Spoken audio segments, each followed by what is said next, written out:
Hi there. Welcome to Hepoid's Biotech Breakdown. In this episode, I'll be covering gene editing. You may be wondering, what does this image have to do with gene editing? Well, interestingly enough, the image that you're seeing is actually stored on the DNA of E. coli bacteria. Pretty cool, right? Well, the image on the left is the original, whereas the image on the right is translated from the information stored in the bacterial DNA. You gotta admit, that's a pretty cool example. But you may be wondering, why should you care about gene editing? Gene editing has the potential to impact every single one of us.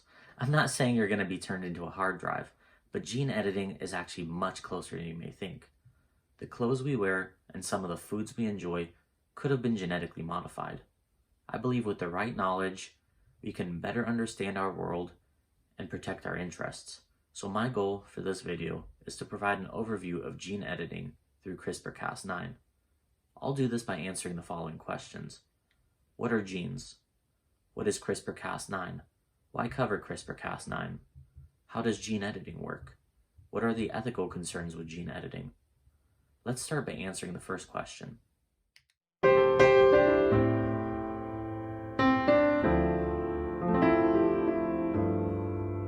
What are genes? Genes are the basic unit of inheritance that carry the instructions for us to survive, function, develop, and reproduce.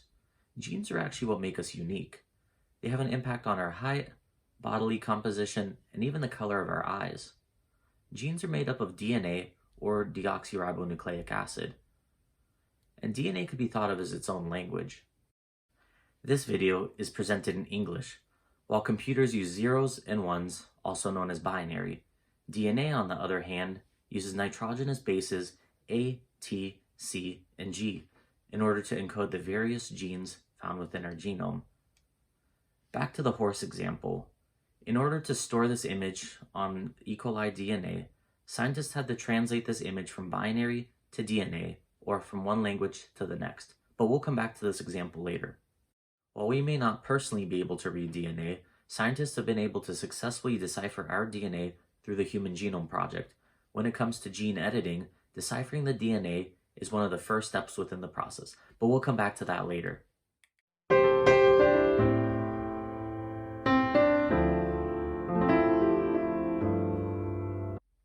What is CRISPR-Cas9? CRISPR-Cas9 is a gene editing tool derived from the gene editing system that bacteria use as an immune defense. I know, it sounds a little complicated, but I'll break it down. CRISPR was first observed in 1987 when researchers in Japan noticed a weird repeating sequence in the DNA of E. coli. Later studies found repeating sequences in other microbial species. These palindromic sequences read similarly forward as they did in reverse, just like the word mom or the phrase don't nod. Eventually, these palindromic patterns were called clustered regularly interspaced palindromic repeats, or CRISPR for short. Further research led to the discovery of CRISPR-associated genes, or Cas genes, which produce Cas enzymes that can cut through DNA like a pair of scissors. Interestingly enough, Cas enzymes were used in the process of inserting the horse image into bacterial DNA, but they also play a major role in CRISPR gene editing.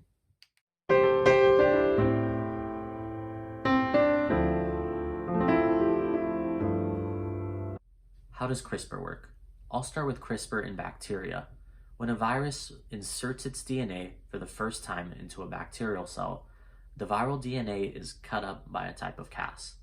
This information is then incorporated into a CRISPR array so that the bacteria can remember it in case of a repeated exposure. Funnily enough, this system is actually used by scientists to insert that image of a horse into bacterial DNA. Now, what about a repeated exposure? In a repeated exposure, the bacterial cell produces CRISPR RNA, which matches the viral DNA, and combines this RNA with a Cas. This Cas then scans the viral DNA and cuts it, essentially rendering it useless. These two systems can be thought of as the bacteria's own immune system. And now, how do we get from the bacterial system to gene editing? CRISPR gene editing is a little bit different, but it works as follows. A guide RNA is created to match a targeted DNA sequence. Once this is created, it's combined with a Cas enzyme, and this Cas RNA complex is delivered to the cell, where it uses the guide RNA as a GPS to identify the targeted sequence. Once the sequence is identified, then the Cas binds to it and cuts it out. Now the repair has to be done. In this process, the cell either uses its own machinery to fill in that gap, or a DNA piece is inserted to help fill that gap.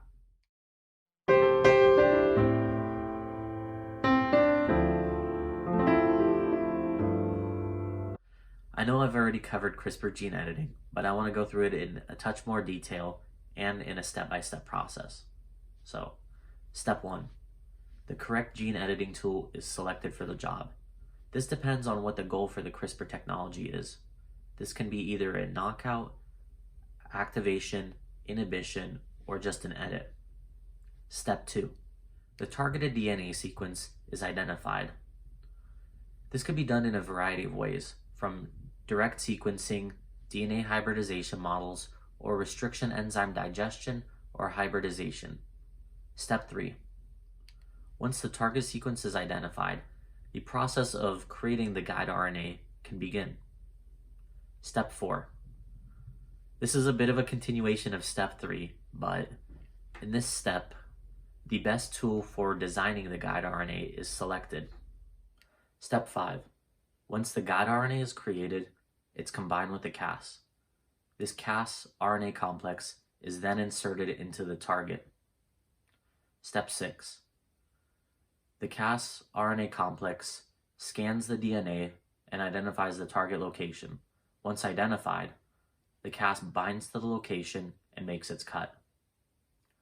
Once this cut has been made, the DNA repair process can begin. Once this process is complete and the DNA is repaired, the work must be checked.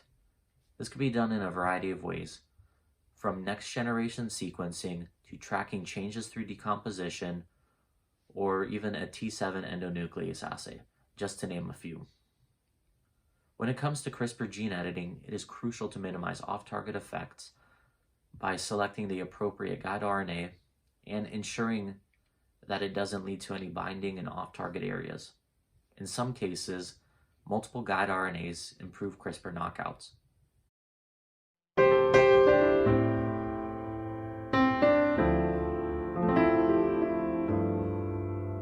I know I've been teasing the horse example throughout this whole video, so now I'll give you the who, what, where, when, and why. Who is behind this project? The team behind this project was a group of scientists in George Church's lab at Harvard University. What was done in this project?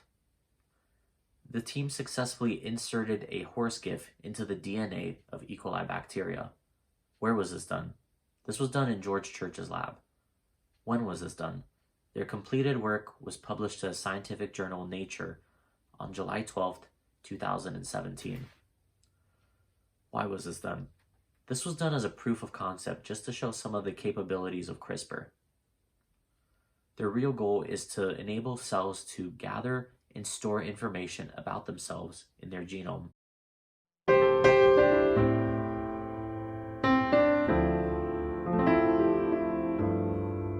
Now, why did I cover CRISPR-Cas9? I think that CRISPR-Cas9 stands out when compared to past gene editing techniques. It offers high affordability, high targeting efficiency, and it's the timeliest. When compared to some of the modern techniques, such as base editing and prime editing, CRISPR-Cas9 is actually related to them, so I decided that learning about CRISPR would be a great place to start. If you're interested in learning more about base editing and prime editing, leave a comment down below, and if you'd like to learn more about CRISPR-Cas9, base editing, or prime editing, please check out the link in the description. Thanks.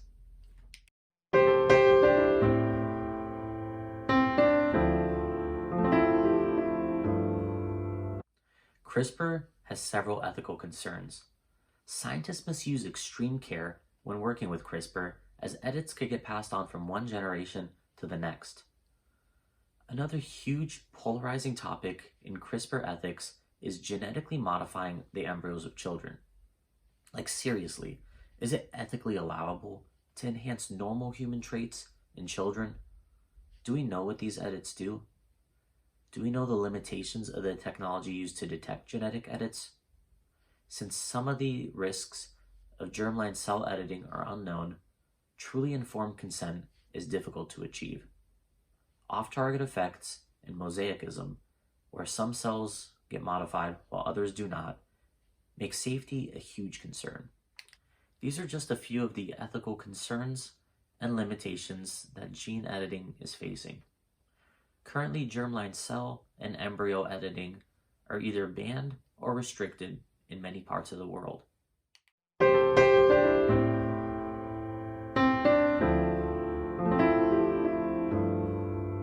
While DNA editing is quite complex, the horse image serves as an interesting example to follow through the CRISPR gene editing process. Whether you're for or against gene editing, scientists have made massive breakthroughs in the field of genetics. And CRISPR shows promise in leading to new breakthroughs in a variety of areas, such as disease treatment and agriculture. If you've enjoyed this video, please like, comment, and subscribe. And make sure to tune in to the next episode on the Dragon Gate YouTube channel.